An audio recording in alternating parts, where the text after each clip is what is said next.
time in repeat.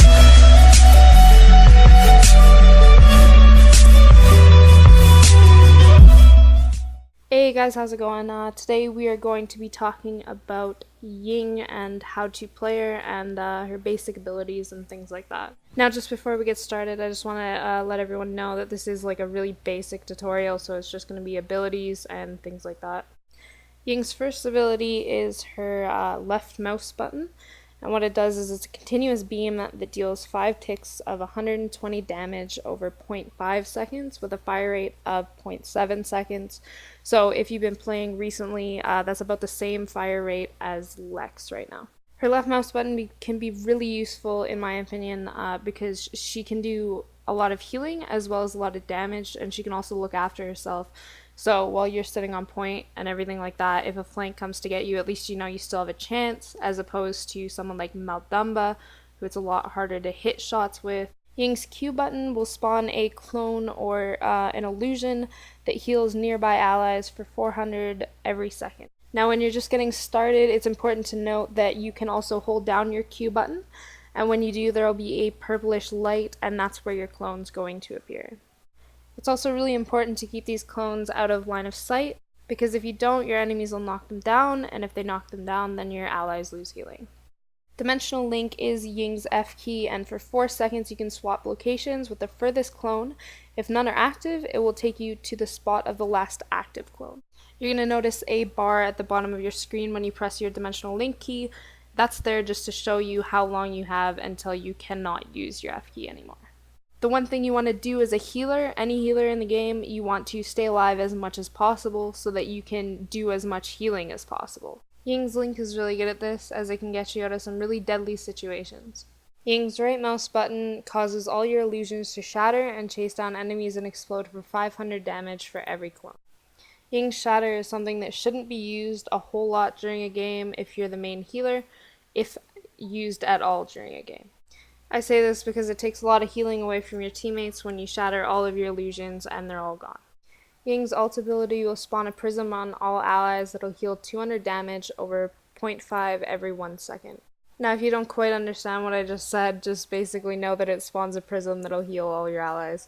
One really good thing about this ult is that all the prisms count as clones, so if you happen to die or get away from the team fight somehow, you'll be able to get right back into it by just simply hopping off your horse, pressing E, and then pressing F and getting back into it. So if you do find that you're dying a lot during team fights, I highly recommend getting a morale boost so that you can just pop back in.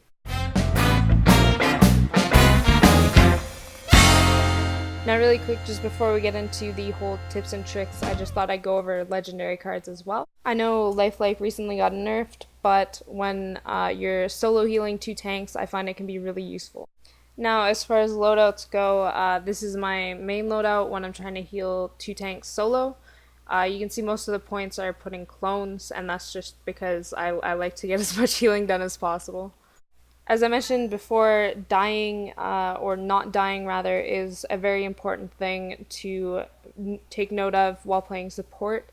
The best way to not die, in my opinion, is positioning. You'll see, especially in this clip, I'm kind of hidden behind the wall a little bit so that I'm out of line of sight and therefore cannot take as much damage. Therefore, I'm not going to die as much. This is one thing that, almost like breathing, you'll just stop thinking about it at some point and you'll just start doing it. So let's talk about some of the other responsibilities you have while playing Ying.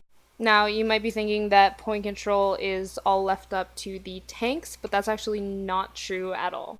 You don't need to stress this as much, but objective time should actually belong completely to the healer. Especially when you're just getting started, this isn't gonna affect your play as much, but when you start to move up, you'll start to understand that you need to have point control so your tanks can go off and do certain things. Just be sure that when you get off point, you need to make sure someone's there so that you can get more cap time and therefore win the game faster. One thing that's also really important is it is not always your fault when your teammates die. I used to beat myself up like crazy when my teammates died. Now, one thing that is also very Ying specific is because we talked about that dimensional link earlier, one thing you can do is you can also bait Makoa's hooks as well. Ying is really good for this because she has a guaranteed way out. Other supports you wouldn't even want to remotely think of ever doing this with. But as long as you're full health, you can bait Makoa's hooks so that your teammates don't have to take it. Now, if you're trying to bait a lot, I would highly recommend getting resilience so that you don't have that stun time the length that it would normally be. You'll kind of notice that a lot of the things I mentioned in this video are very just support specific, but you'll find that when you're playing any of the supports, they all kind of go hand in hand as well.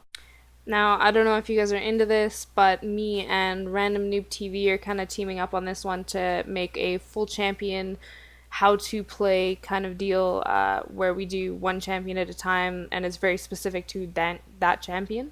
Now he'll be doing kind of more of the flank damage role. He actually plays damage slash flank for Swarm and I'm playing support for Coldfire as well. So we're both very experienced in this kind of thing. Now this is just the first one, so I mean it's going to be a little rusty, but hopefully you guys like it. If you do have any questions about how to play Ying kind of thing like that, let me know down below. And other than that, yeah, thank you guys so much for watching. I really appreciate it, and hopefully I'll catch you on the next one. I'll also be leaving links to me and Random's Twitch down in the description, so be sure to check those out as well. And again, thank you so much, guys.